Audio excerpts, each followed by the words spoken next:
Hey everyone, my name is Rich, and this is Rich Talks Records, episode number 27. And today we are talking about one of my favorite albums ever made, an absolute masterpiece that, doesn't get talked enough. It is the debut album by what could very well be the very first post-punk band that ever existed.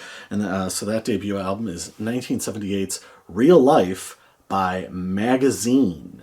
So I'm really excited to talk about this one. I love this album. But let us start at the start, shall we? The leader of Magazine, the main focal point is, of course, Howard DeVoto, and born in Scunthorpe. So any of you Goon Show fans familiar with Red Scunthorpe? That's way obscure. So he was born in Scunthorpe, apparently. I had no idea that Scunthorpe was a real place. I thought that was just a piece of a goon show non sequitur and wordplay. I believe his real name is Howard Trafford or Traffer or Tafford, but I think it's Trafford. And I have actually, one article that I had read had it down as Howard Trevor, which is in fact clearly wrong.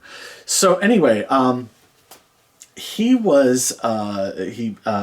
made his way up to Manchester, and he had befriended Pete Shelley, whose name is going to come up a lot in this video, and he organized.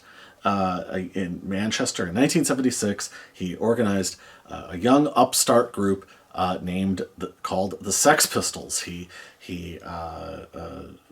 managed to put together two shows at the Lesser Free Trade Hall or Lower Free Trade Hall. Again, I've seen it written as both, so any of you Mancunians out there, let me know. And the first show the Sex Pistols played, this is recreated in the film 24 Hour Party People. There were 50 to 100 people, the members of Joy Division. I forget who else was there. Tony Wilson was there. All of these different people were there, and Martin Hannett was there. And then the second show that the Sex Pistols performed, Howard DeVoto's very own band with Pete Shelley was the opening act, and that was the Buzzcocks. And the Buzzcocks wound up being one of the only punk bands that John Lydon actually liked. So that is its own notable thing, because and I always wondered if it was because they did a cover of Lydon favorite Captain Beefheart. They did a version of I Love You, Big Dummy. So I always wondered about that. So at any rate, the Buzzcocks in their original incarnation, had a fascinating, very, very, very brief existence.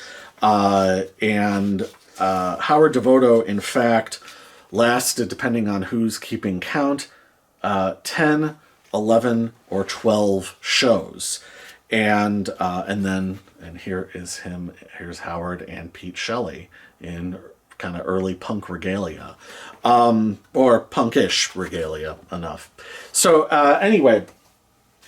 they did, however, even though they only lasted 10, 11, or 12 shows, they did do some extremely important recordings, and those bore fruit on, and I've already started showing this, but those bore fruit on the early 1977 release, Spiral Scratch. So this was recorded in December of 1976, and is composed of 4 songs.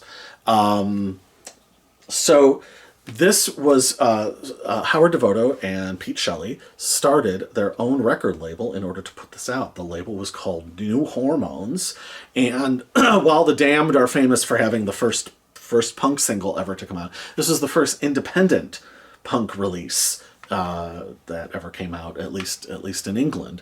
Gets a little muddier in America, right? If you start including Bomp Records and all that sort. But this is pretty wild stuff for England, and especially coming out of Manchester. And so this is absolutely a masterpiece. It is, I think, a world away from what the Buzzcocks quickly became under the leadership of Pete Shelley. Howard DeVoto left the band in before this was even released. So this was he left the band in January of '77. I want to say I've seen January, February, and March as the dates that he left. This apparently came out in I guess February or March of '77. Though Howard DeVoto got to meet his hero Iggy Pop and met him backstage, and proceeded to hand Iggy a copy of this EP, saying, "I've got all of your records, now you've got all of mine," which is one of the great rock and roll stories of all time. So as great as this is, however, the release, and when I review the Buzzcocks someday, that might be a ways down the road, because if you watch my last video, you'll know I have the next several months vigorously planned. But all of the actual studio sessions from this are collected here, and with a couple of live songs, live recordings, and on the release Time's Up. This came out as a bootleg. There have been a million different versions of this. This was the one that was officially released on Meat Records. The liner notes and artwork, which I just sort of showed you some of, are really, really amazing. And this is not quite album length. It is, I guess, if you include the live stuff. But this is absolutely incredible. The sound is great, and they were a completely different band than than what they became just like months later. So why did Howard DeVoto leave this band that was up and coming and had so much promise and had such a fierce buzz around them? Well, I think that Howard didn't particularly like performing live. We've seen that before when I talked about Love. I think that I think he really did not particularly like being kind of dragged into the music industry, really. And I don't think that he liked the violence at punk shows, and I don't think he liked the growing uniformity at punk shows. So before Nevermind the Bollocks is out, or they're already he's already moved on. And it is interesting that his original vocal style, first of all, he is a lot wordier than he would wound up being here, but also his vocals, while he sounds very much like himself, there is I think, very, very, very clear Johnny Rotten influence. But not in a rip-off kind of way, or anything like that. I think it's an elaboration of the influence, and he just sounds fantastic. The songs, I think two of the songs on here wound up being re-recorded for the Buzzcocks debut album, then with Pete Shelley singing, and those were actually kind of my least favorite songs. It's because Pete Shelley is not just the sound of his voice is different. There's a whole different temperament and vibe and attitude between the two men. And Howard DeVoto tended to have.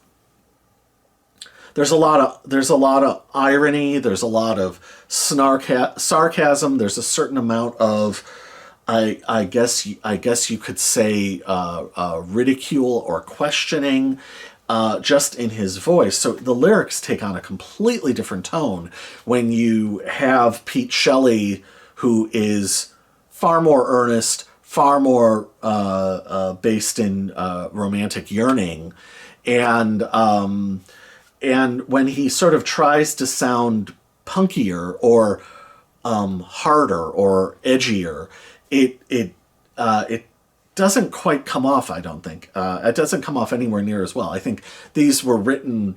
DeVoto apparently didn't write any of the music for the Buzzcocks, but and I know it's Buzzcocks, but I say the Buzzcocks. Okay, deal with it, please. But I think that it's so much in Howard's own distinctive voice, which he already had, like that kind of emerges fully formed, that I kind of wish that the Buzzcocks, I mean, they're great songs, but I kind of wish they had just sort of left well enough alone, because Pete Shelley and Steve Diggle, for that matter, they were more than writing enough amazing material on their own. I mean, especially between B-sides and everything else. So, and that's even down to the first Buzzcocks single, Orgasm Addict. Like, as performed here, I love this version like 1,000 times more than I love the one that you've all heard, as sung by Pete Shelley. So, but Howard moved on very, very quickly, and decided to attempt to form a new band. So apparently, I guess he was originally going to go back to school. One of the things that's interesting to note about Howard is at the time that he formed, at the time the Buzzcocks formed, and he got the two Sex Pistols shows at the Lesser Free Trade Hall, he was already older than pretty much anybody else in the punk scene. I want to say he had like 2 years. So he was only 24, but he was that was 2 years older than any of the members of the Sex Pistols would have been at that point. I want to say 2 or 3 years older. So it's interesting because he was already coming at it from a slightly different angle, a slightly more intellectual angle. He has been called everything from the Orson Welles of punk, which if you've seen my other videos, I am a very big Orson Welles fan, so it works for me. But he has also been called Tom York with balls, which I don't know that I'm fully on board with that particular description. In the end, I think just because he is well-read and intelligent, highly intelligent, I think the intellectualism gets a little blown out of proportion when talking about Howard DeVoto, especially in interviews, and we'll get into this later, but especially in interviews, I actually find him to be remarkably plain-spoken and straightforward, and has I think a charming sense of humor, and I don't know, even in the late 70s, I don't particularly find him to be haughty, or anything like that, or attempting to put on airs in a particular way. I think he was he was aloof and unusual, but that's just how he was. And as a somewhat aloof and unusual person myself, I can relate to that. Howard DeVoto leaves, depending on how you're keeping score, January, February, or March of 1977. Sort of flounders around for a couple of months, from what I understand, not really sure what he wants to do. When he had left the Buzzcocks, he said that he did not like music or movements. So the movements in this case being punk primarily. So at any rate, though, he was in, like I said, he was going to go back to school, but he eventually gets it in his head that he really should still be doing music. So at any rate, he, as the Buzzcocks had been created by a message board at, I believe, the Bolton Institute of Technology. I want to say this was at the Virgin Records, the message board, and through that he started assembling band members. So the one was keyboardist Bob Dickinson, and then drummer Martin Jackson, bassist Barry Adamson who has gone on to play on like a bajillion different records and produce a bajillion different records. Bassist Barry Adamson was a particular get because he had never played bass before seeing the Buzzcocks. The Buzzcocks apparently were his favorite band, and the reason he decided to pick up the bass in the first place. So when he finds out that Howard DeVoto is forming a new band, he jumps right on that, and Barry Adamson winds up becoming like an integral part of the group. But then he gets a young guitar player by the name of John McKeoch. So, who I talked about in the previous Pill video, and we'll be talking a lot about John McKeoch. So, I guess prior to Adamson and Jackson and Dickinson joining, or maybe just before the rhythm section, DeVoto and McKeoch had started writing songs. The band very quickly put together. So this is by like the summer of '77. So I mean, you think about like summer of '77. I mean, like these guys were very, very, very far afield in that sense. So they put together a demo which I have never heard, but apparently made the rounds in among the music press.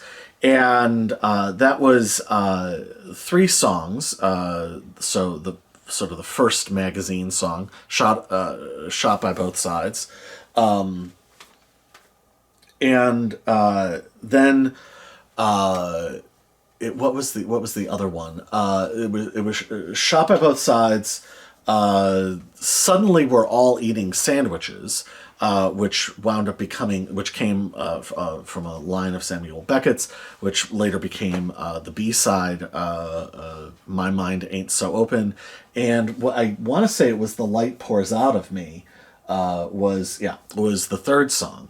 So a pretty impressive first 3 songs. So the band, Dickinson, however, was asked to leave the group, apparently. So he was a classically trained pianist and keyboardist, and he was going to, the thought was he was going to go on to have a proper music career somewhere.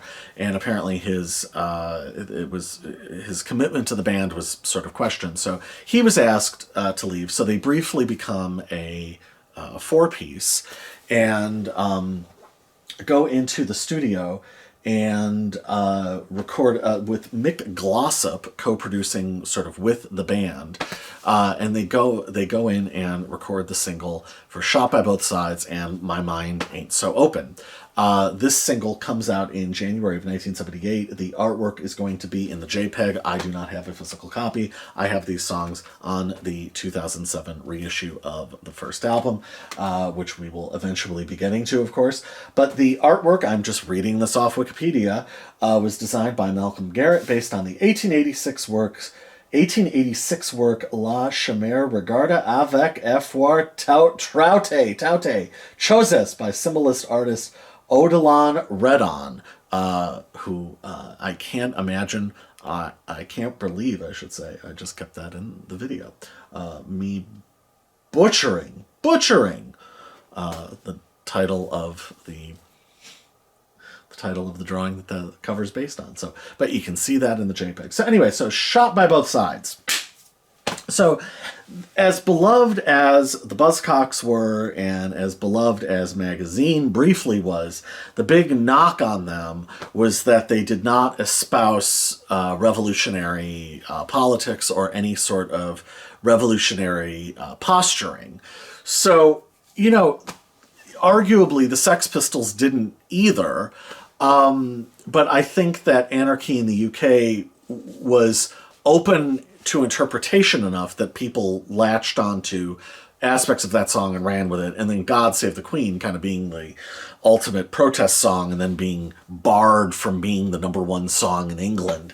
I mean, that is enough. You don't need to get into the specifics or parse out theory to get behind the force of that, right? But they weren't as they weren't overt in the way that the Clash was. And interestingly, DeVoto, in the same way that John Lydon has expressed a certain amount of like disgust for the Clash having slogans like Sten guns in Knightsbridge or any of that, Howard DeVoto seemed to have a similar level of distaste for that type of political theater, and Lord knows Pete Shelley wasn't going to go down that road. You could argue in a way that both bands were very political, just that it was, you know, more under the surface, that the subtext was as political as anything. You could get into that,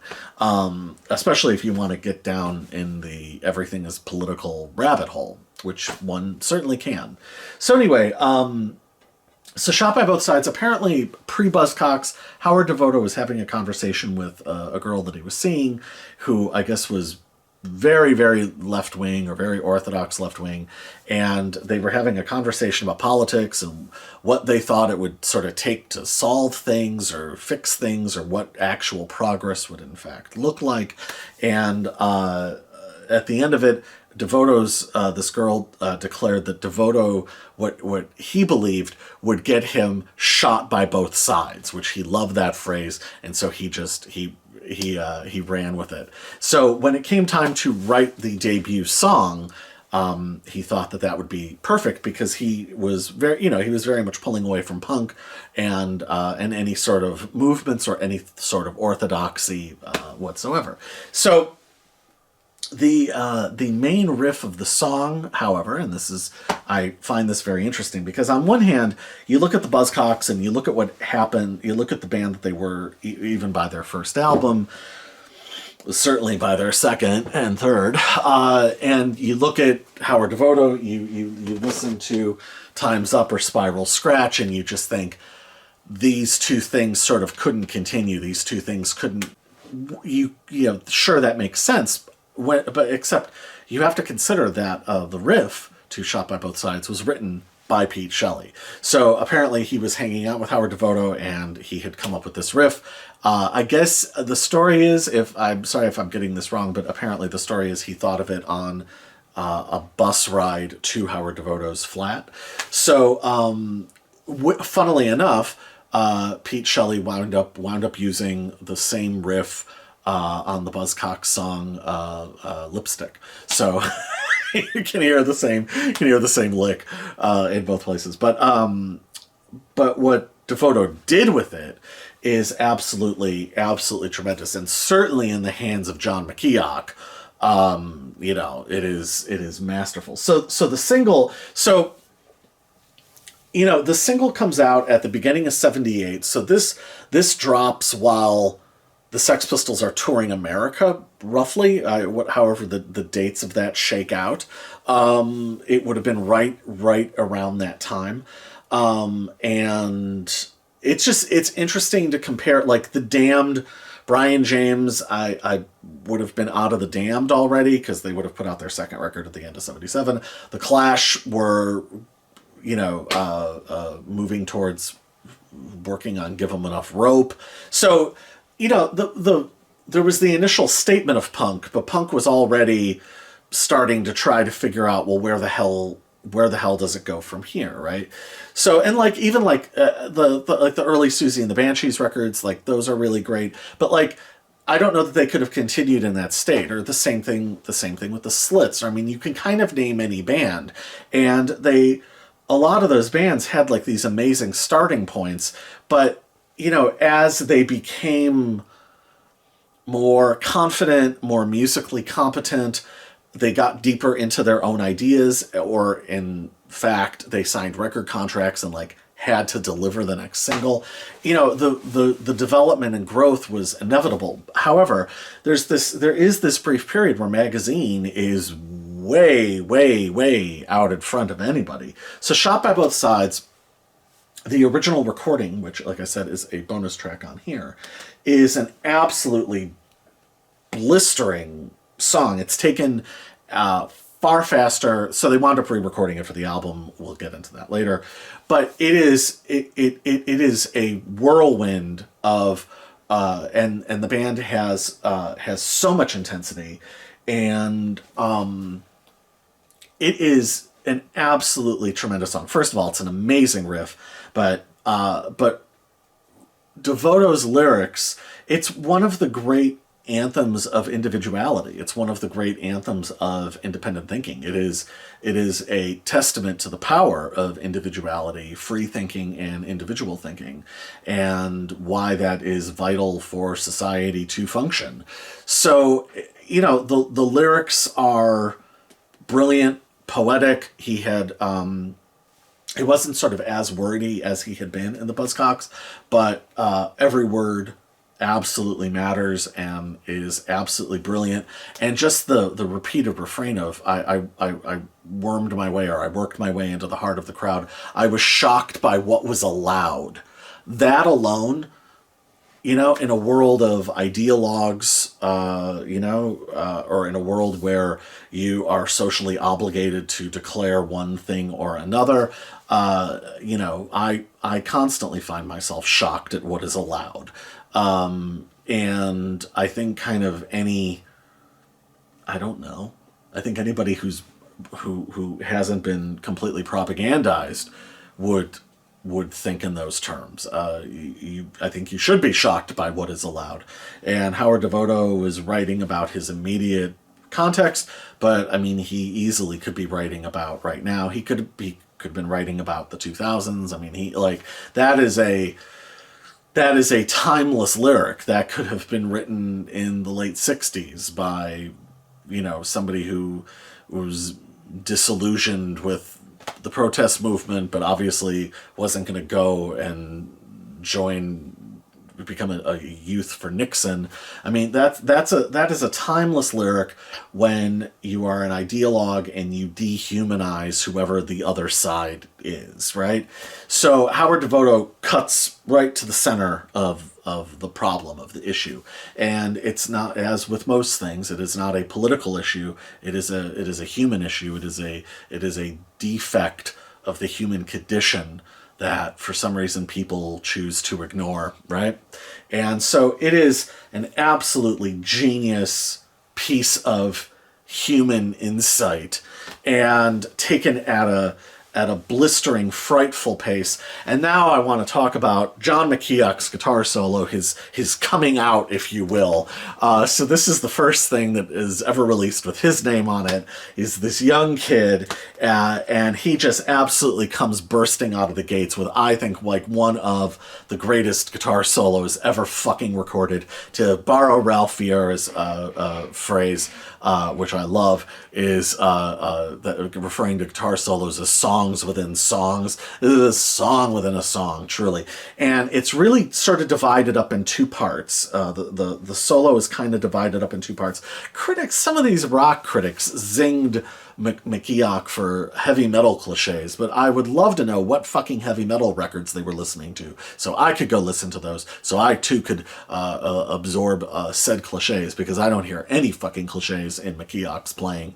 I hear somebody who is raw, fresh, wildly talented, wildly musical, and super original and lyrical, melodic, brilliant. But the one quality that McKeoch really has is, like like Johnny Thunders, or like if you know the blues guitarist from the late 50s, early 60s, Otis Rush, like those guys, his guitar just comes bursting fucking out at you. Like, it is, it sounds like it would be physically impossible to try to replicate that note for note. Like, you would shred your fingers playing with that level of intensity. But as I said, the guitar solo is sort of in two halves.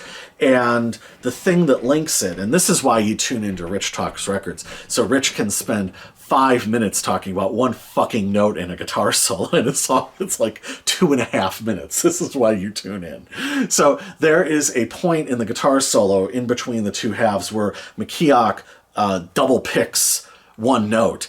And that one, instead of throwing in like a flash sort of flourish, a multi-note flourish, the fact that he just simply like double picks, and sort of goes out of time slightly for just like a blink and you miss it moment, is that does so much to like kickstart and accelerate the intensity of what you're hearing. And what is so fucking awesome is Adamson, who, you know, we'll be talking a lot about later, joins him in this sort of off to the races whirling dervish, like, you know, speed race. And it is a testament to Martin Jackson's drumming that he holds the tempo together, because the fact that he's able to hold all of that together, because those two guys just go like racing with each other, and it is so exhilarating, and it is just an absolutely glorious moment of pure fucking music making.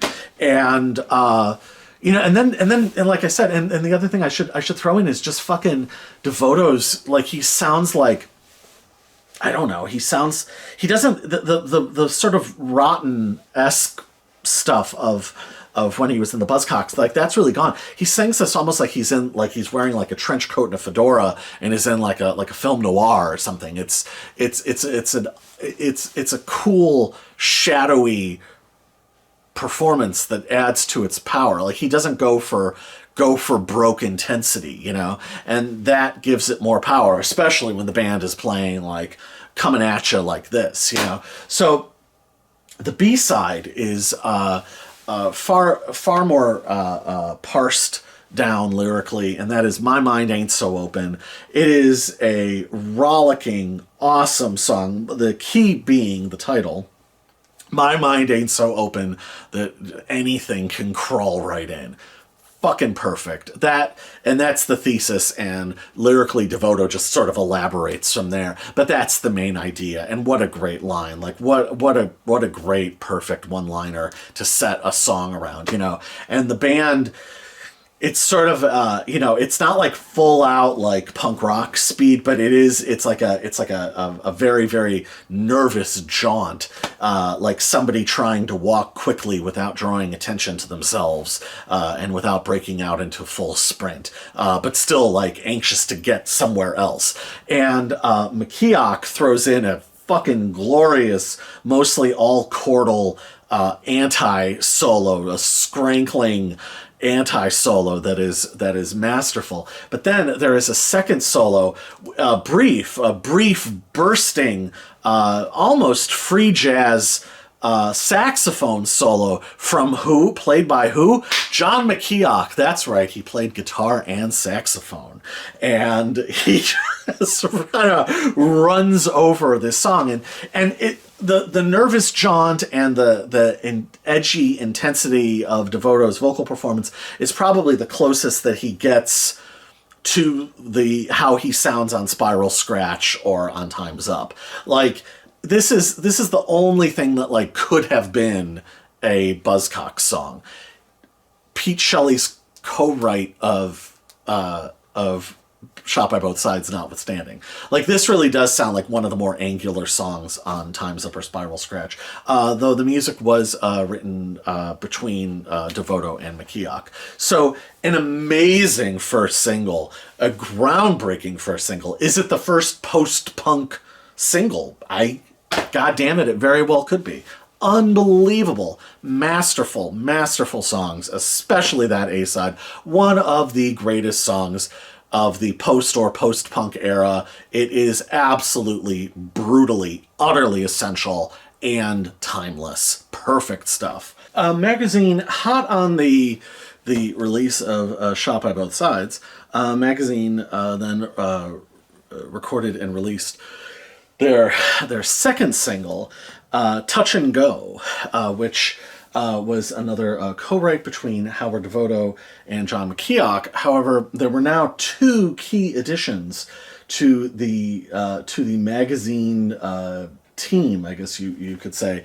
They now had added keyboardist Dave Formula and legendary, or he would go on to be legendary, producer John Leckie. So John Leckie's produced like a bajillion records. He did the Stone Roses, he did the Laws, he did a lot of, I mean, like, he's another one of those people, like, just with like an endless list of records that he made, and great ones. So anyway, Touch and Go, Interestingly, though it is a McKeoch DeVoto composition, has a kind of revolving riff that totally could have been a Buzzcocks riff from that time. So it's funny because it's a really, really catchy riff, and if it were the Buzzcocks, you'd be like, Pete Shelley did it again. But no, it's presumably McKeoch. That being said, it is a really, really, really catchy, fantastic, infectious, if you will, rock and roll song. What's interesting is this is really where Howard DeVoto, as he will sound on Real Life, really, really kicks in.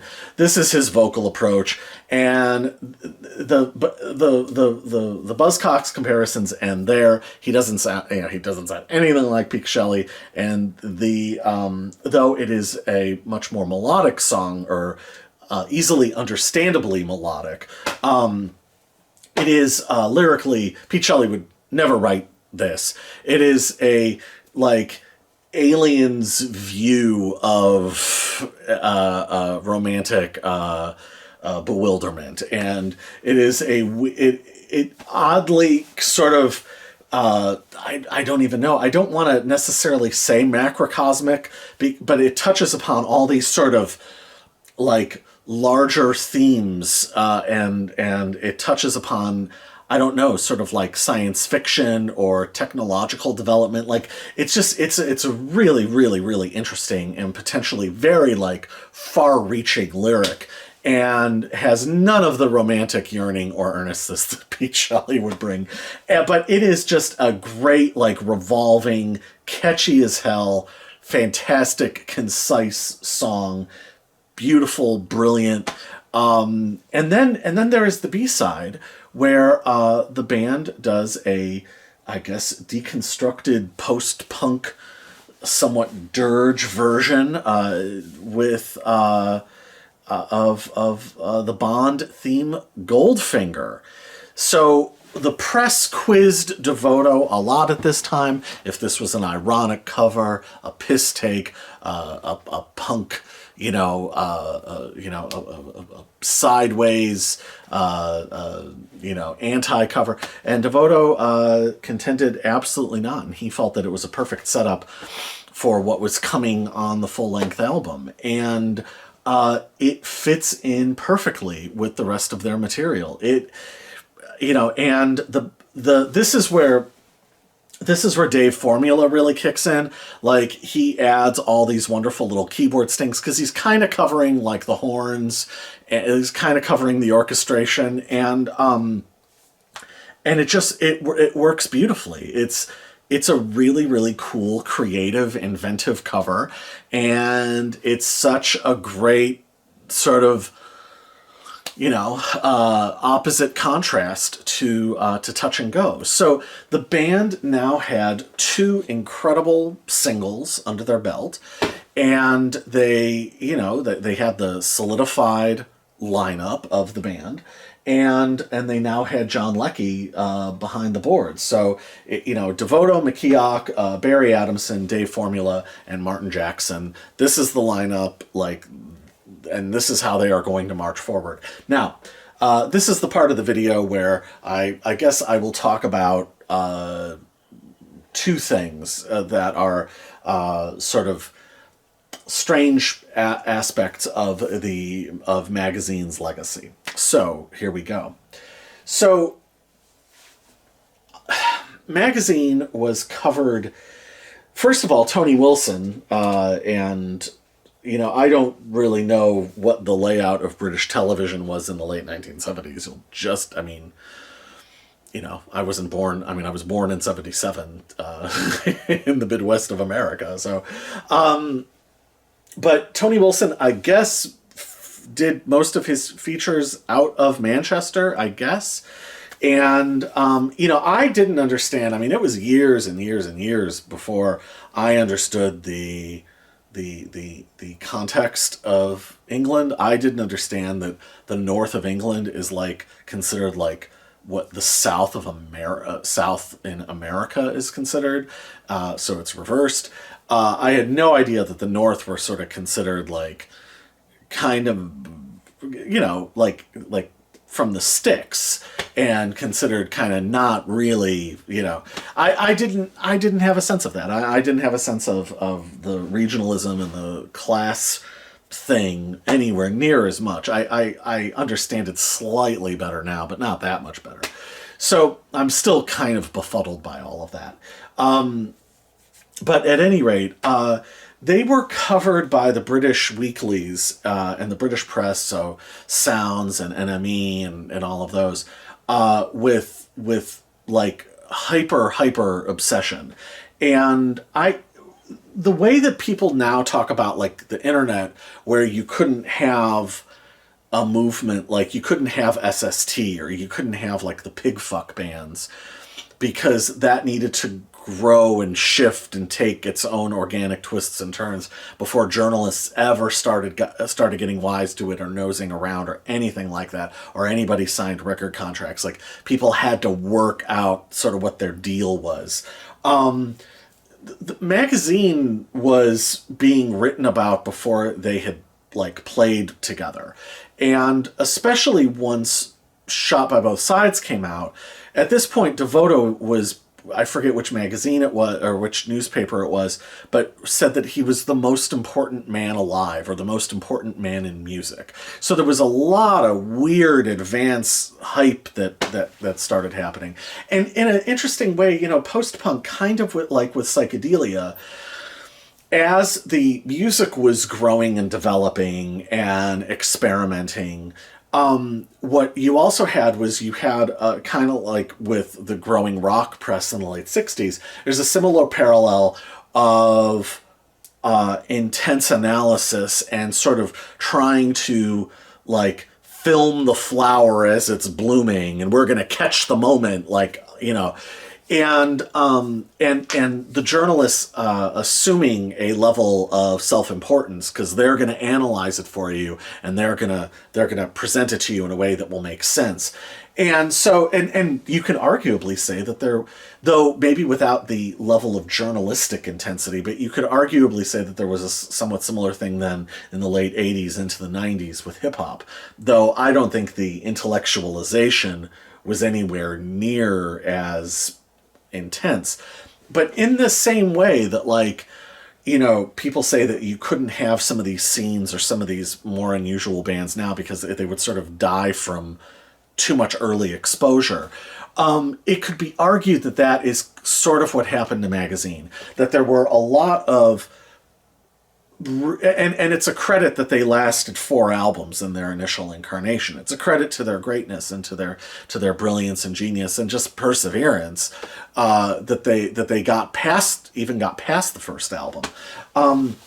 There were a lot of really absurd expectations placed on the shoulders of Howard DeVoto, who was a guy who didn't particularly seem terribly interested in having to deal with the music industry. I think he liked the idea of being a pop star sort of in the abstract. But famously, when they went on Top of the Pops to do, and I guess they had already turned down Top of the Pops, and then he famously just sort of stood there and didn't really perform for the camera. So that was seen as kind of a diva-esque move and unwillingness to engage with the British public. So, or that he thought he was sort of too cool for school. Who knows? But this single and the lead up to the album were, and kind of the immediate aftermath of the album, there was still this sort of glow. But it is interesting to see how weirdly, rigorously covered and critiqued they were from some of their earliest concerts. And I think that Magazine being put under the microscope to that level I don't think it helped them at all, and I don't think it helped someone as already socially awkward and genuinely unusual as DeVoto. I think that was sort of terrible for them, and I think it probably in a lot of ways made DeVoto want to retreat more, you know. And as we get into the album, I'll talk about him more as a frontman and as, I guess, a visual figure. But I'll leave that part for later. But I sort of had to touch upon that. And the bizarre sort of probing interviews. I mean, the British press, I mean, they really, I don't know what they're like now, but my God, they really, really were unforgiving. And I mean, I know they still were up through the 90s and part of the 2000s, certainly, but my God, they just want to poke at everything and like attempt to sort of like pull it apart and deconstruct it as it was even happening. So, you know, the fact that they even got past the first single is kind of amazing, and the fact that they made an album as amazing as Real Life. I mean, again, that is a testament to just how great they were. So anyway, I think that is plenty of lead up. That's as much lead up as the band had gotten themselves. Ha ha ha. So we will finally get around to talking about Magazine's debut album, Real Life. Now, as I said before, this is the 2007 remaster. First of all, absolutely beautiful, beautiful, beautiful artwork. This is the 2007 remaster with the two pre-album singles. The third single from 1978 that comprises two of the bonus tracks on their second album, Second Year Daylight. Anyway, looks like we have a bulb going out over here, inkin' and blinkin'. So anyway, so I think I got this. I want to say that I got this in 2008. Whatever I showed in my Nirvana video was my big. Middle 2000s, 06, 07, somewhere in there. The Buzzcocks reissues is when I got really serious about the Buzzcocks and finally ventured past singles going steady. And it was just a hop, skip, and a jump from there. So the magazine reissue was like, oh, well, I have to get this. Like, this is really, really cool. So I don't know. I had like heard of sort of Magazine in passing before that. Like I knew that they were like a post-punk band, but I didn't really have any other sense of them. I didn't know they were mentioned in the same way that A Certain Ratio is mentioned, or who's the one, oh, and I'm not going to get it now. Oh, damn it. Anyway, there's another, like Fad Gadget, or like or Henry Cow even, or the Art Bears, or the Au Pairs. I actually really like the Au Pairs, but like there were just sort of those I hate to put it, sort of next level sort of English bands from that period. And you know, in this, it again kind of paralleling the 60s, like you go past the Beatles, the Stones, and the Who, and the first one is sort of like the Kinks, and you're like, oh my God, why aren't the Kinks considered on the level of whatever?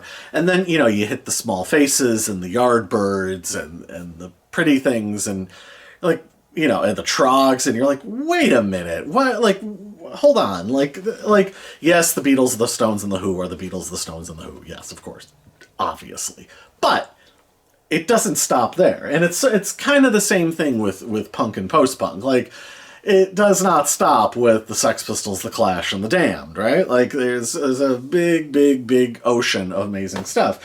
And especially, again, I mean, if you're kind of going by timeline and chronology, is this the first post-punk album? Was this the first post-punk band?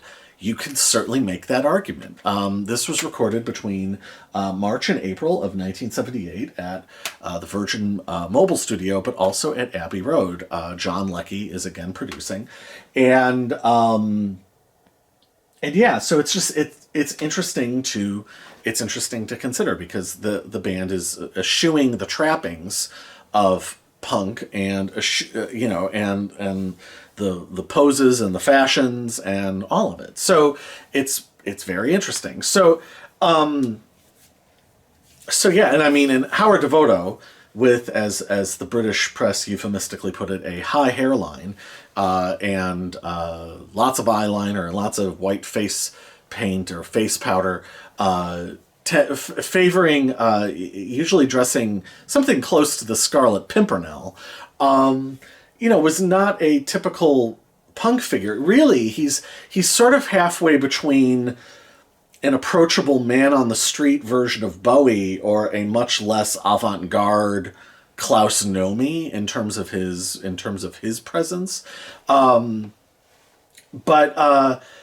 again, for all of the talk of mystique, I don't know that that's there. I think somebody with natural shyness and somebody who just is just curious, both intellectually and in terms of performance.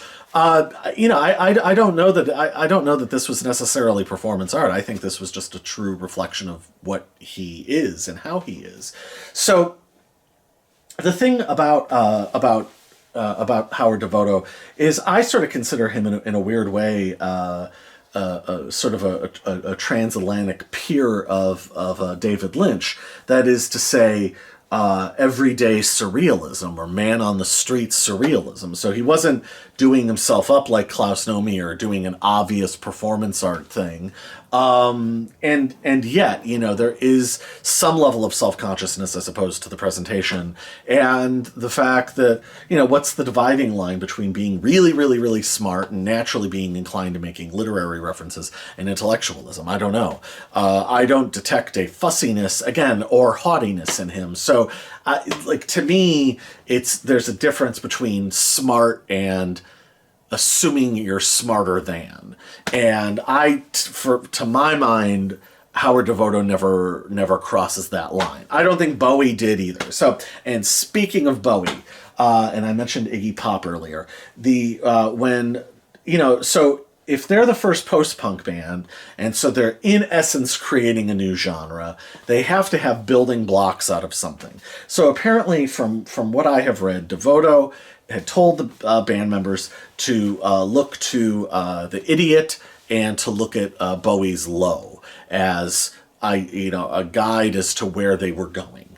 And the Bowie influence is not for nothing, and nor is the Iggy influence, but definitely Bowie. I feel Bowie's going to be coming up a lot in this video from here on out. So at any rate, so we will get into this album. So assume DeVoto writes all the lyrics, and there are some interesting co-writes here and there, so I will be noting those. So the first two songs are I've always sort of thought of as kind of twins. I feel like side one of this album is sort of an album side in two halves. So the first two songs are sort of, in a way, twins. Both DeVoto McKeoch co-writes. And the other thing is the sonics of this album. Why did I choose this album to talk about? So last week's video was a one-off, the Pill video. This week is a one-off. Why did I choose this one? I chose this one because I consider this like one of the most autumnal albums ever made, but especially Autumn at Night. Driving, like when it's wet and there's leaves on the ground everywhere, and you can see the streetlights hitting the yellow leaves as they shimmer, right? That's this, okay? Whereas the second album, by the way, is one of the most winter albums ever made. So maybe either this coming winter or next winter is what I will pick up talking about Magazine further. But this is autumn. This is autumn music, true autumn music. So at least it sounds that way to me. So at any rate, Definitive Gaze is the first song. So it begins with kind of a weird, I'm not really a reggae listener, but I guess it's almost like somewhere between a reggae funk grooves, but sped up and sort of probing. To me, it sounds almost like spy music or film music.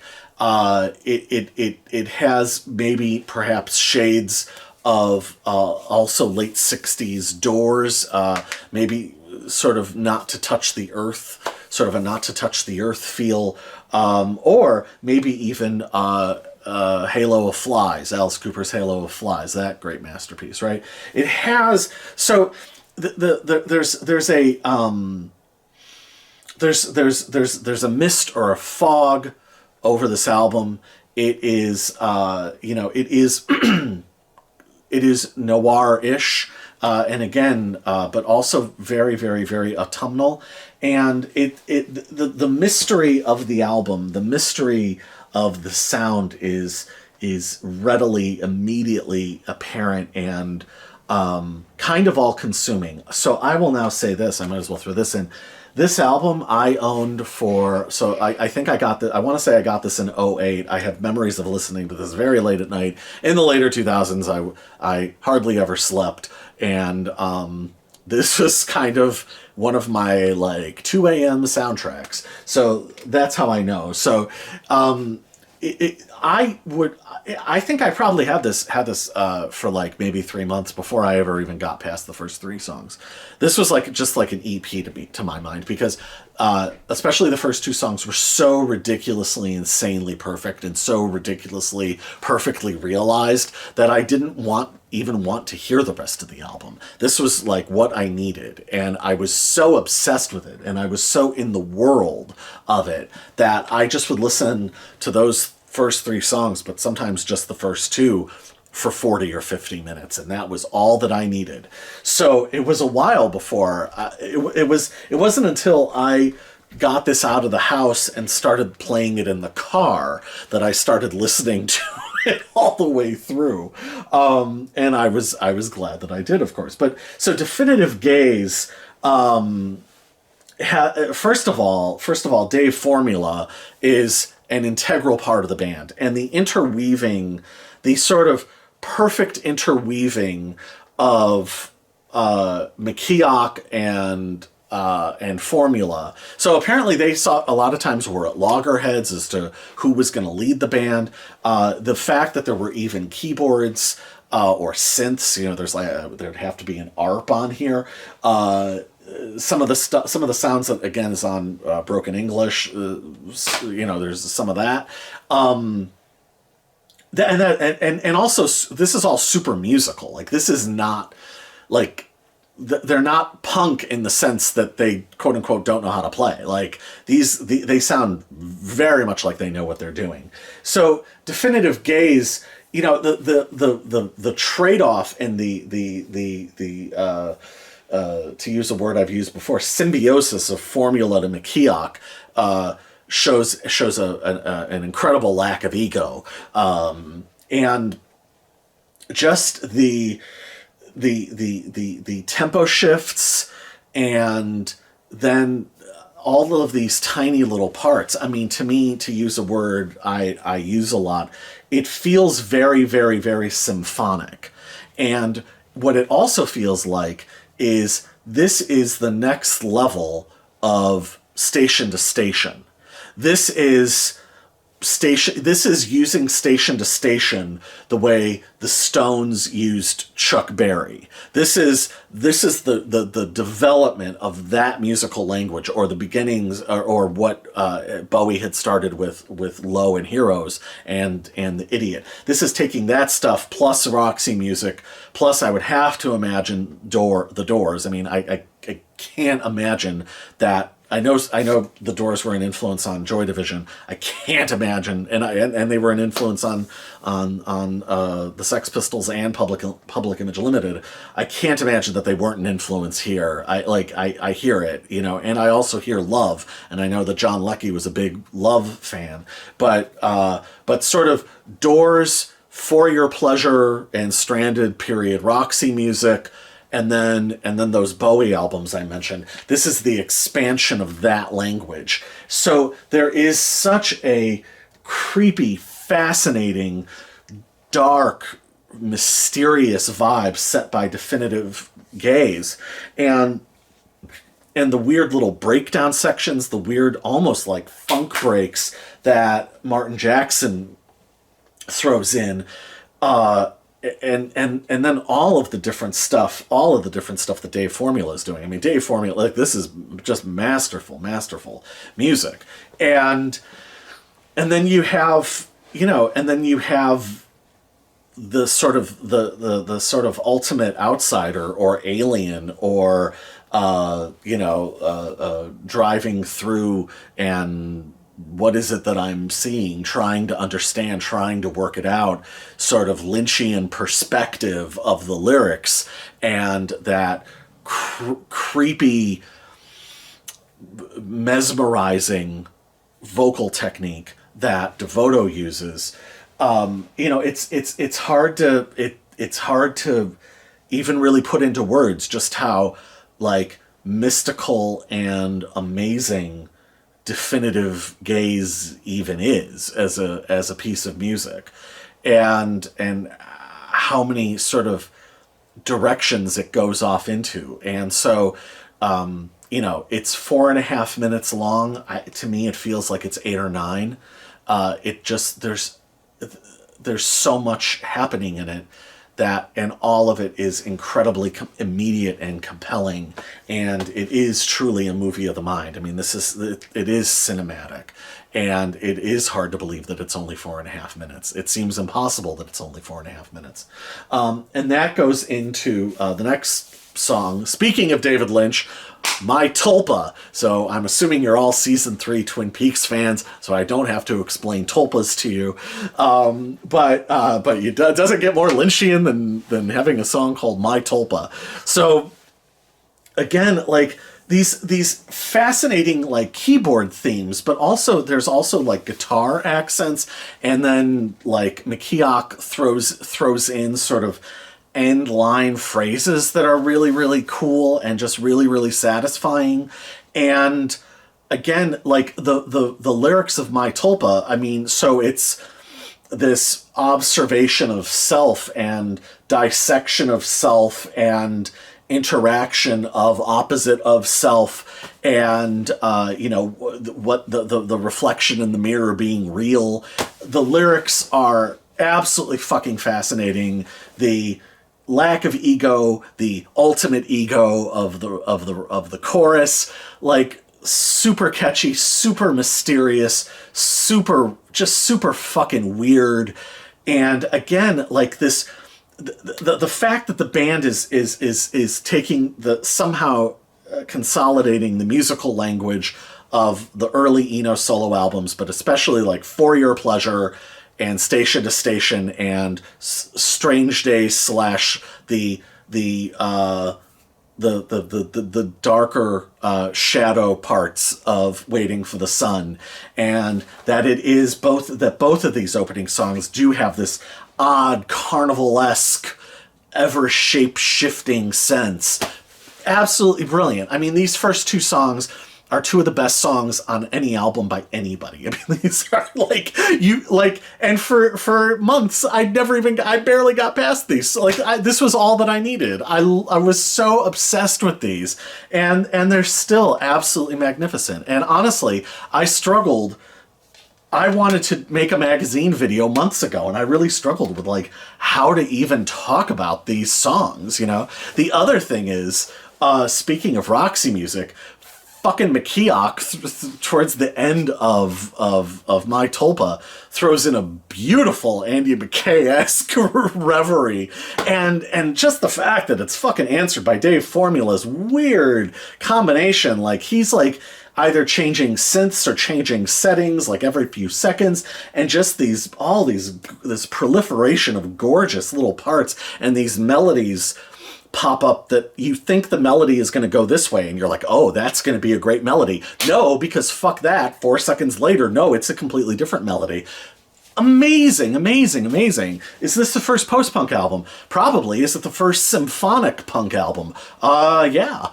This is the middle of 1978. This is unbelievable. Who the fuck are these guys? The other thing is that I do have to mention as well is fucking Barry Adamson's bass. I mean, like, again, who is this guy? Because it's not funk, it's not reggae, it's not, like, R&B licks. He's not just following the guitars. So this is a fucking guy who this is a guy who, like, what was it with England and bass prodigies? You have Jaw Wobble, who never played a bass, and then all of a sudden he becomes, on the first Pill album, he's like fully formed. He's fucking Jaw Wobble, like, ta-da!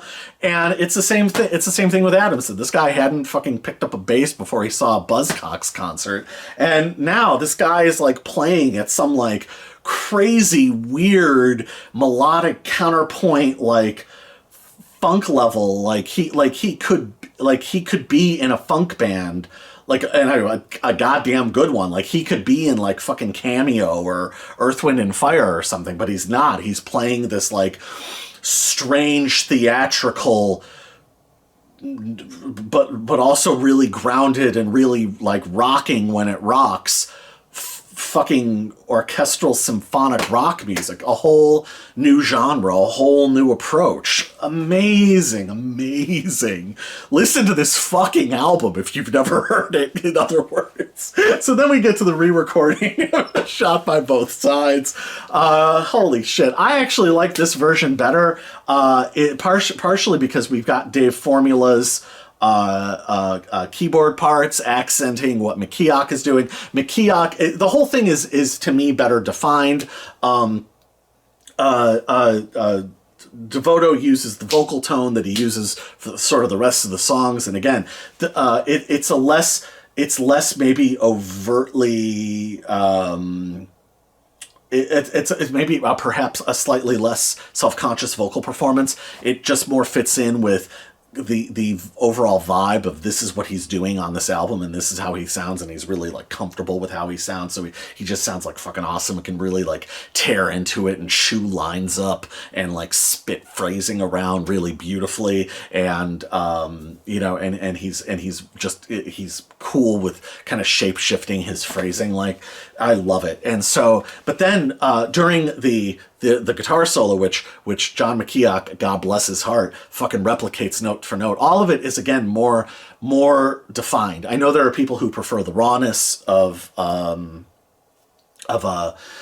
single version. By the way, apparently Virgin had lost the multi-track, so that was why they had to re-record it, but they also wanted to include Dave Formula. So I'm really glad they did. It is at a slower pace. It is less raw and rocking, but it's still, but again, that sense of definition, some of the lyrics, you have more time to sit with some of the greatness of the lyrics that, shot by both sides. They must have come to some secret understanding that comes through that much clearer, and you're like, fuck. And that is how it works, isn't it? They must have come to some secret understanding. Fucking brilliant.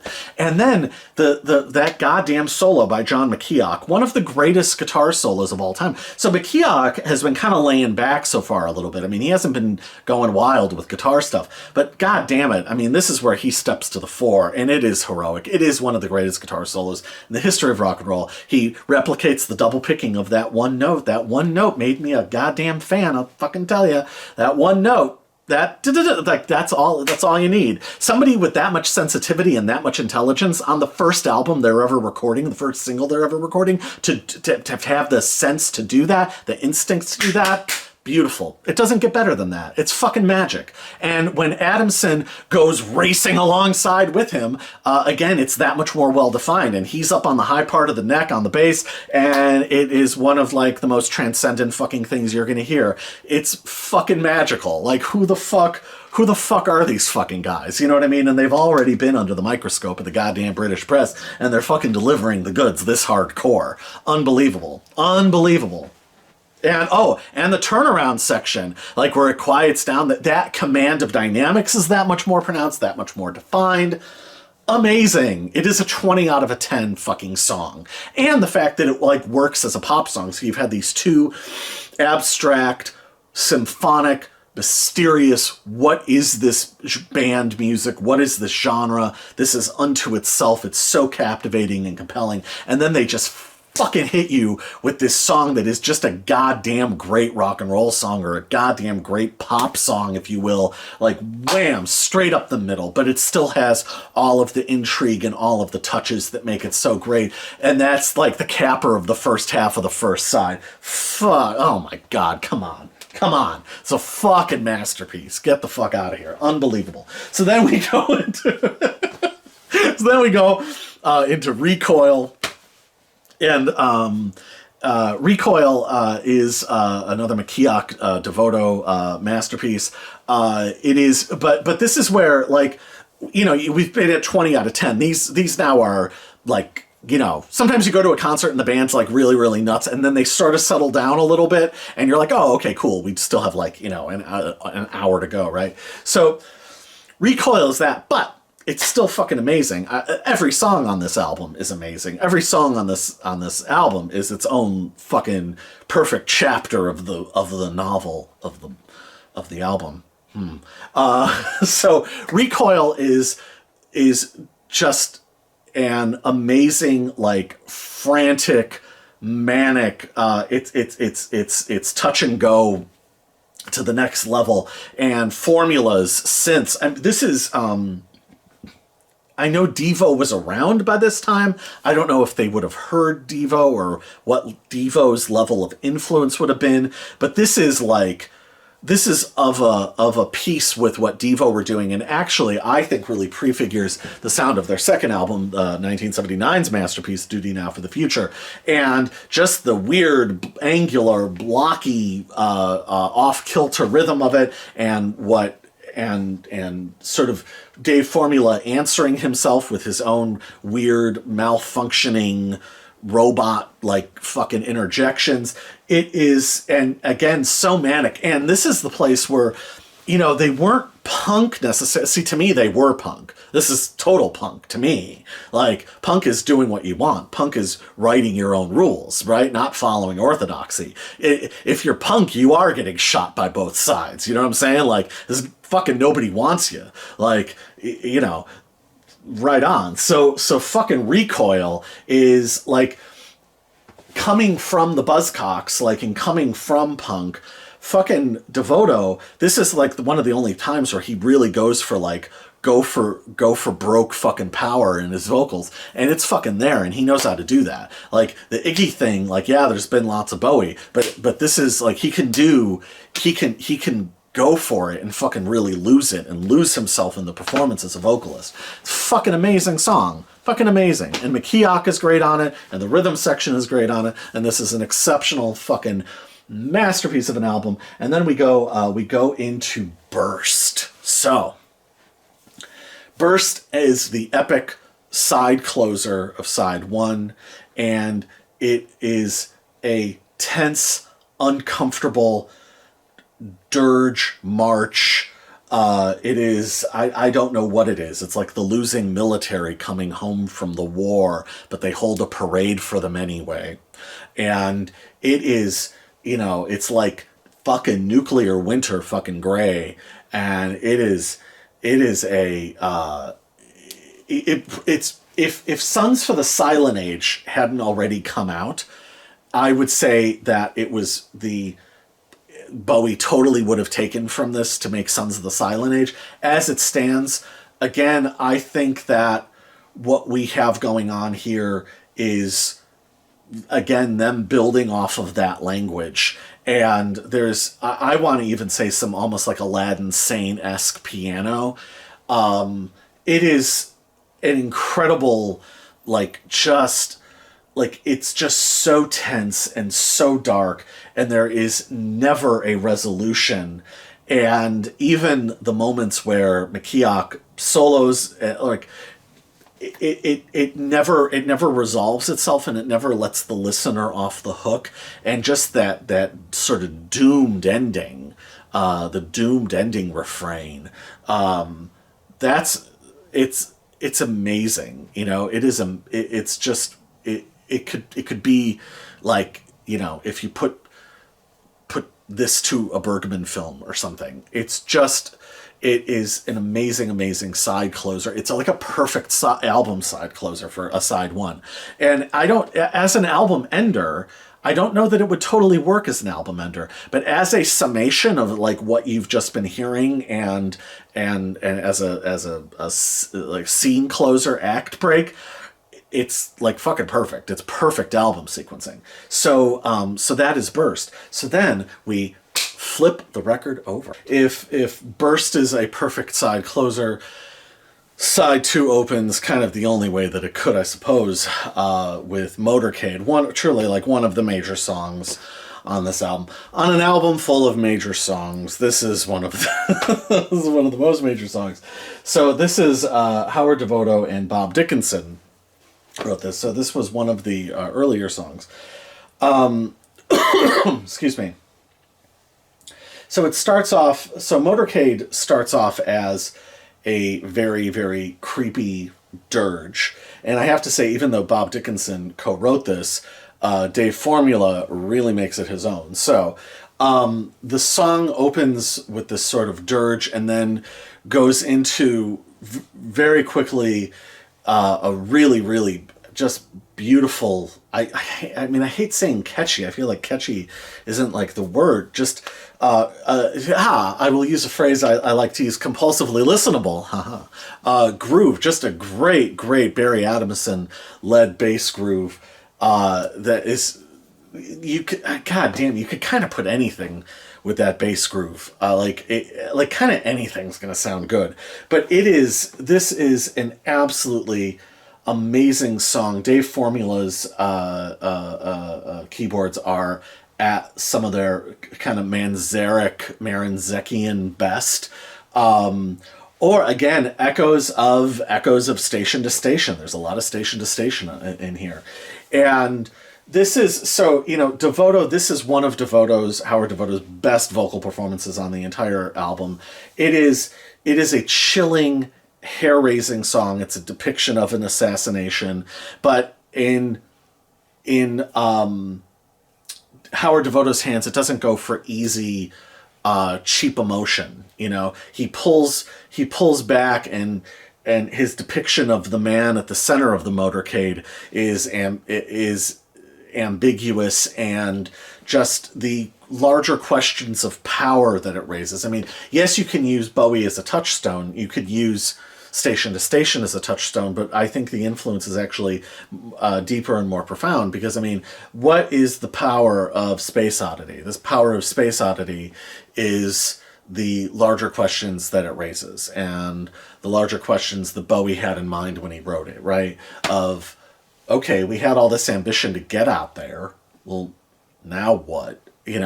And this Motorcade asks all sorts of questions about the illusion of power, the worship of the powerful, the response of the crowd, what compels someone to commit such a hideous act, on and on and on. And he does all of that beautifully. And just, again, he never goes for histrionics. He doesn't go for obvious moves, and yet the depiction and the drama and the ambiguity and distance and the weird angles of it are all perfect. Again, it's not self-consciously removed. It's just really imaginative songwriting, and it's brilliant songwriting. And there is a point where, so I want to say, McKeoch goes for, I want to say, 3 guitar solos. The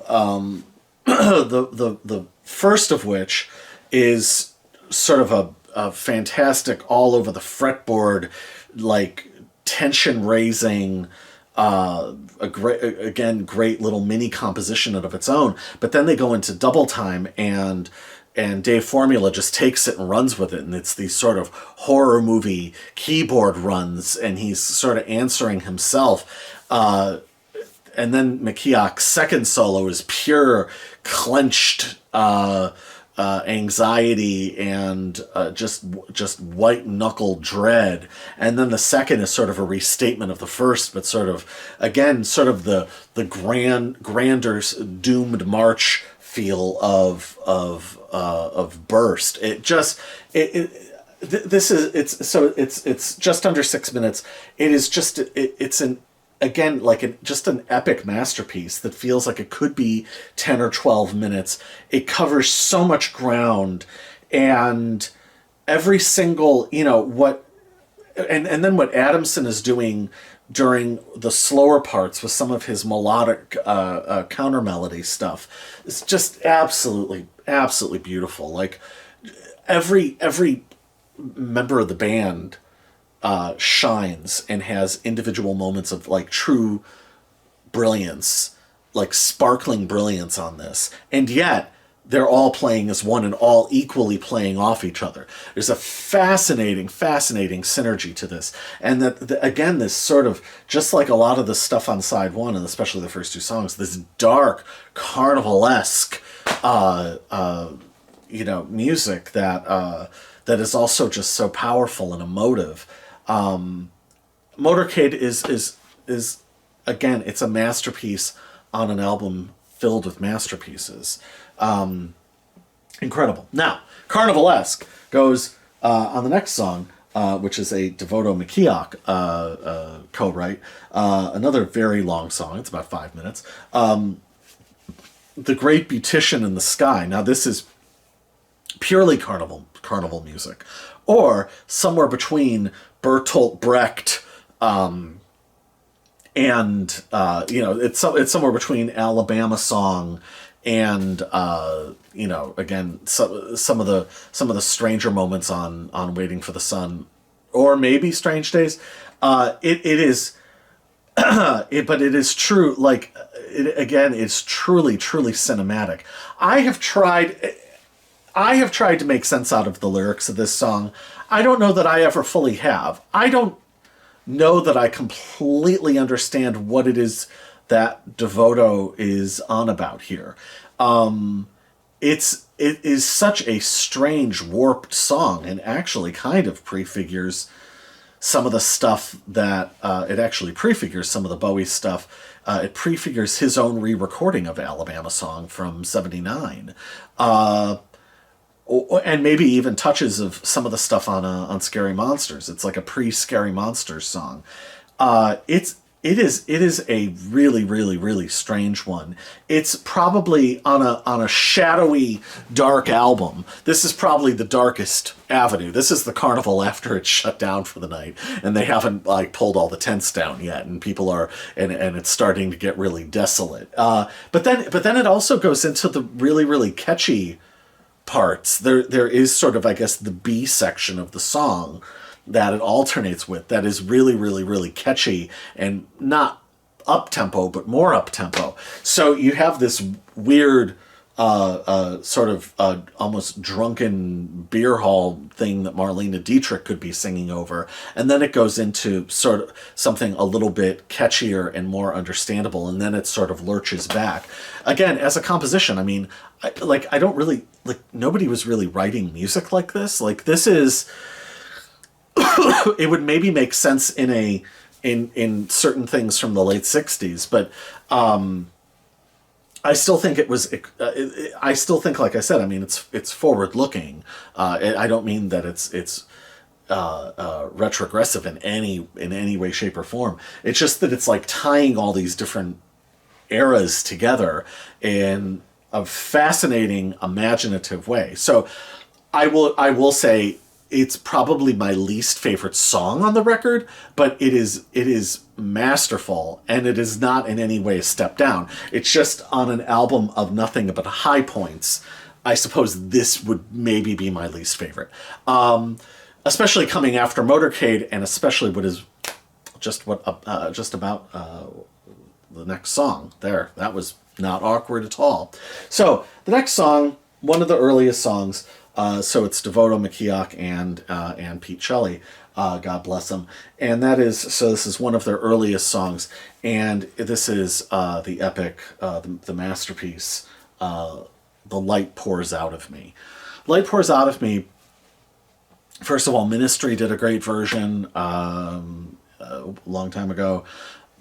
Lots of people, I feel, have covered this song, but I don't think as great. I really love Ministry's version, but I mean, nothing touches this. So first of all, you have just probably Barry Adamson's best my single favorite moment of his on the entire album. Just this big fucking, like, truly, like, fat bass line. Like, again, like, he could have been, this could be the Ohio Players. Like, this could be, like, truly, like, the funk influence and the sort of assertiveness of the bass, that combined with his ability to do counter melodies and like race up the neck, god damn, like he's you know, it's obvious to focus on DeVoto.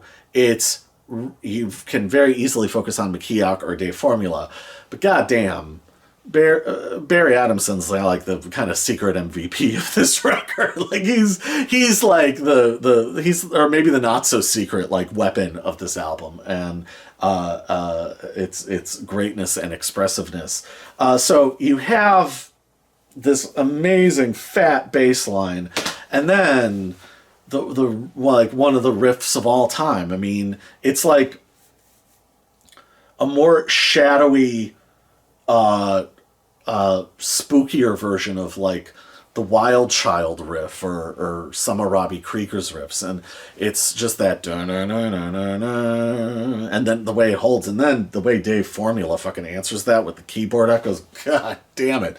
Like, talk about setting a scene. I mean, talk about some sort of like ultimate shadow noir, creepy carnival fucking thing. Like, this is just absolutely phenomenal music making. So anyway, what's my man's name? It's Samuel Fuller. This is like Pick Up on South Street, you know, like this is that. Like, this could be, you know, if Pick Up on South Street was made in the late 70s, you know what I mean? Such a fucking amazing, indelible riff. And like, it doesn't need to like beat you over the head. It can be subtle, and it can be creepy and hold back a little bit. And and again, all the little subtle things, all the little beautiful subtle keyboard textures that Dave Formula is adding. I mean, god damn it, come on. This is, and it needs to be noted, fucking Martin Jackson holding it together. Because again, maybe he's the secret MVP, because you have these guys all doing amazing things, and then he truly is just the foundation. Like, you know, again, amazing. So Light Pours Out of Me, like, some of the best fucking lyrics ever written, some of the best, like, most imagistic lyrics ever. I've read a lot of interpretations of the lyrics over the years, but you know, we know from interviews DeVoto's given, and we know from Mike Tolpa that he is interested in Zen Buddhism, and I think that The Light Pours Out of Me is like truly like an amazing expression of that. And I've read a lot of things where it's about like the negation of self. I actually don't necessarily know that it is about the negation of self. I don't know that that's really the case. I think it's more about self-comprehension and self-realization. It's more about it's more about understanding of potential and understanding of self-worth. Perhaps I don't necessarily take it as an inherently negative song. I think people hear it and they think it's like a willful depletion of life. I don't, or some sort of negation of self. I really don't hear it that way. I as dark as it is, I think it's a really brave song. It's dealing with the darkness, or it's dealing with peering through darkness, but it's also getting down to some sort of core understanding of self and one's instincts and one's desires, and again, possibly the meeting of one's potential. I think it's a really powerful song, and I absolutely love the way DeVoto sings it. I don't think there's another singer on the planet that could really ever deliver it that way. You know, and for as much as I've talked about the influences on this record, that's just because I've struggled to talk about music this unique. So I have to kind of tie it to something. This is its own thing, and he is his own singer. I mean, you can't really connect these lyrics to anybody. You can't connect that vocal style to anybody. It's amazing. It's signature. It's beautiful. And then you have McKeoch as sort of an echo of Shot by Both Sides on side one. You have McKeoch in this song that is shadowy and dark and mystical and otherworldly. What DeVoto does, he doesn't dispel any of that. He's like just another layer of it, right? So he's not even like the central figure that you see. You know, it's not like it's not like the song station to station where the Thin White Duke enters. Like, he's still off on the side. He's in the shadows. He's behind he's back in the back of the crowd, And but what does burst forward, the light that does pour out is goddamn fucking John McKeoch, who fucking leaps out at you with one of the most beautiful, fucking gorgeous guitar solos, transcendent, sparkling fucking brilliance of his guitar solo that just elevates everything and is just standing on the top of a mountain. I mean, it is at dawn. I mean, it is an incredible, it's again one of my favorite guitar solos ever recorded in the entire fucking history of rock and roll music. And he's got two of them on this album. He's got that and Shot by Both Sides. I mean, two to me, note for note, iconic, perfect solos. And in classic Sympathy for the Devil fashion, the solo is so good he plays it twice, because when you've worked that out, it sounds like the guitar isn't enough for him. He's somehow breaking the guitar as he's playing it. Again, it's that weird Johnny Thunders Otis Rush thing where it sounds like the guitar can't fully contain what he's putting into it. And it's one of my favorite things ever recorded. I can listen to that song 50 fucking times in a row. It's magical. It is truly magical. So then things come to their end. So the last song on the album is Barry Adamson and Dave Formula wrote the music, and it is Parade. Now, Parade being an echo of Motorcade, I feel that Parade... So first of all, I love when an album can end on a great ballad. I think that is like a super... Here's a critic's type word. A bravura, kind of move. It's album-making bravura. I don't know if I'm using that correctly, but fuck it, we'll go with it. I think I'm using it correctly. Regular people, people don't ever use that word. You only see that in reviews of things. So anyway, so Parade, I feel is the summing up of the entire album. It is the meta text or the subtext of the entire album. It is...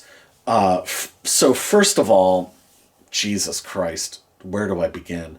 The fade in.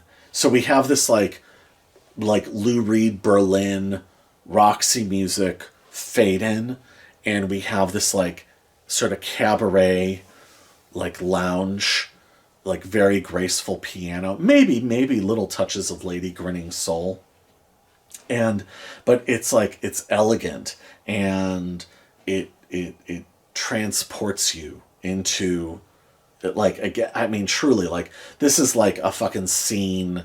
This is a scene out of The Conformist or something. I mean, this is the musical equivalent of The Conformist, if you've ever seen that Bertolucci masterpiece. It's so rich in the picture that it paints, and it's so deeply evocative that you cannot help but exist in its world for, it is 5 minutes. You cannot help but exist in its world for 5 minutes. And this is truly Dave Formula's show. The trading off between the beautiful, elegant tinkling of the piano and his sort of layered runs, duetting with himself and counterpointing himself, and then that arp solo, all of it is just graceful and perfect and beautiful, and this weird swoony melody. It's probably the single best melody on the entire album. Fucking ridiculous. And then there's Howard DeVoto. Now, DeVoto wrote the lyrics, and I have to think that, first of all, it's Parade, but it's ostensibly a relationship song. But I don't think it is. I think it's about, given now that I'm out of touch with anger and all of these, and, sometimes I forget my position, I think that it is about his relationship to the punk underground, the punk movement, and I think it's also about his relationship to the British press. That's what I think that this is about. And I think that the whole album being called Real Life, and the fact that the first song, Definitive Gaze, they're gazing at him, right? Or he's gazing at them, gazing at him. And this is real life. You're telling me. I feel like Parade wraps up all of these aspects, and in just weird fever dream Bertolucci conformist fashion. Brilliant. I mean, it's just, again, it is so evocative of that weird 1970s aping the Art Deco aspects of like the 30s or touches of the 40s. Like it's just such, again, it is such a beautiful, artful, just sublime ending to the album. And then to further the Roxy Music thing, you have John McKeoch show up again with another Andy McKay-esque guitar saxophone solo. Perfect. Like, it's perfect. The fact that he could do that, the fact that he was good enough to do that, is amazing. And what a wistful, gorgeous, gorgeous ending. And if this was Brian Ferry would take it in a completely different direction, or Bowie would take it in a completely different direction. Like, Howard DeVoto, like, uses his own voice and his own, his own devices and his own intelligence and his own tools of expression here. And again, kind of like the light pours out of me. I can't picture anybody else singing this. I think anybody else delivering this would put their tongue in their cheek too much, and DeVoto doesn't. It's a magnificent song. This is another one that I've listened to, that I can listen to like 5-6 times in a row and just totally get lost in. It's absolutely gorgeous. And again, Dave Formula answering himself, and just just the beautiful shimmering synth textures he gets on it. I mean, my God, what a fucking incredible song. What an incredible ending to a masterpiece of an album. I mean, come on. An album is good. I mean, seriously. I don't know if the light is shining off of that. Come on. An album is good. I mean, look at that. Come on. You think an album with this cover is going to be anything other than awesome? Look at that. Look at how fucking beautiful that is. Look at the contrast of the red against the black. Look at those faces. Look at all the little details in the faces. That's how this album sounds, okay? It's that good. The music is as good. The music is as good as that. That's the biggest compliment that I can give it. Fucking gorgeous. Beautiful. Perfect album. So, from there, though, hard to believe, but Magazine wasn't done yet. So it seems impossible. But they actually had one more single to go. So the album comes out, and some critics really loved it. Some didn't. I think Nick Kent was sort of indifferent to it. The band didn't really sort of play ball with Top of the Pops. So the quote unquote the moment for Magazine kind of came and went.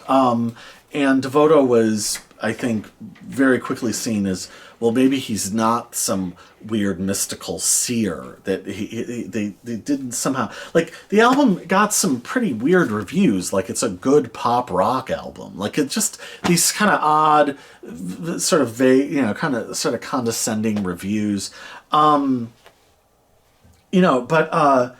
if you look at footage of the band live, they were amazing. They were really, really great. There are some Peel sessions out there that I think this review has been, a video has been long enough already.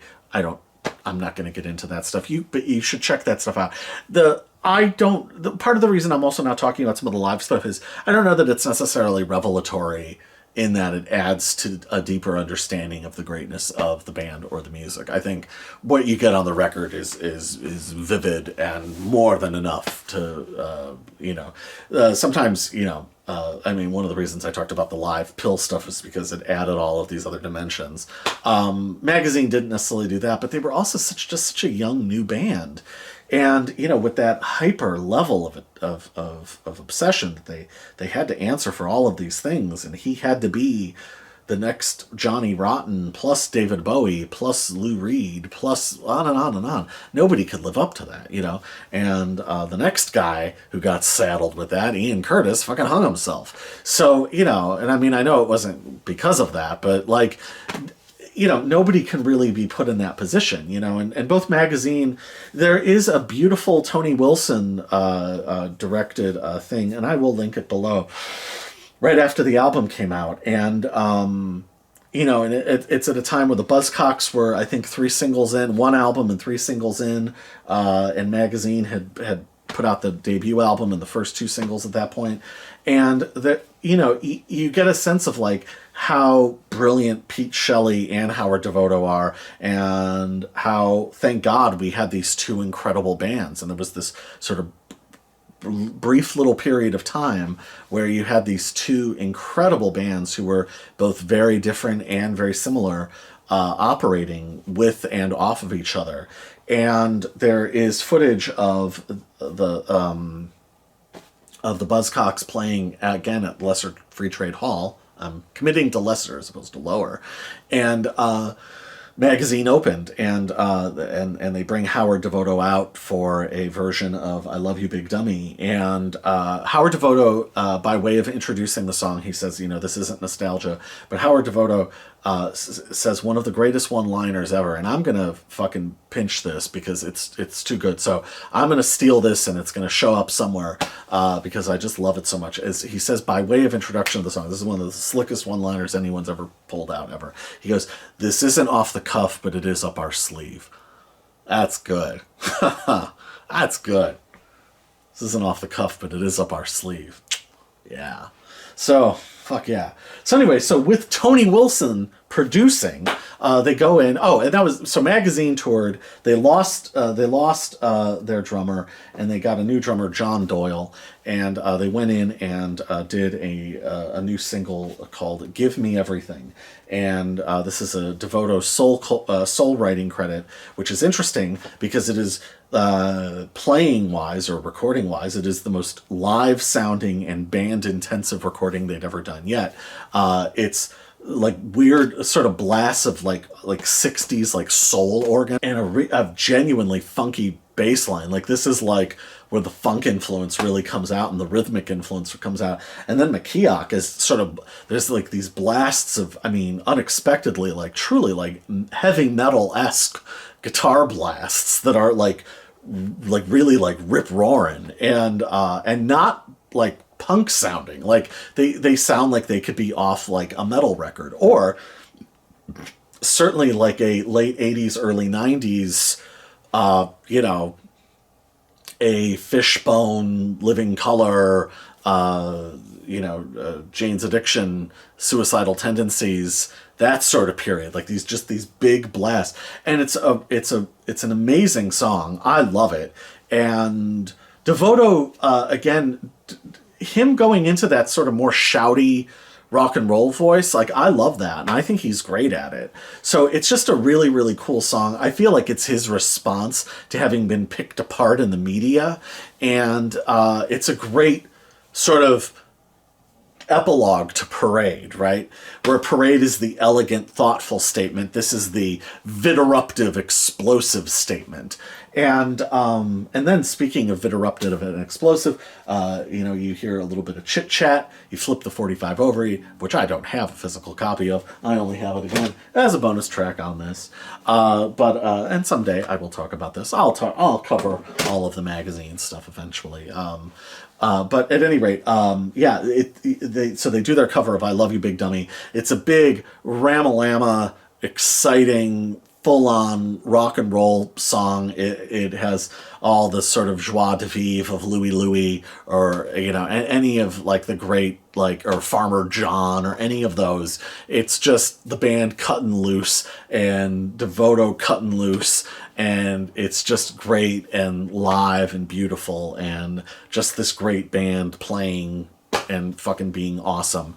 So it's a great B-side, and just again a cool counterpoint to Give Me Everything, which is a cool counterpoint to the end of this masterpiece album that they made. And that, my friends, is Magazine in 1978. So there was last week's video, which was a one-off. This week's video, which is a one-off. I have work stuff to do. Then, you know, us Americans, we have our Thanksgiving holiday. So I, most likely, there may be a video.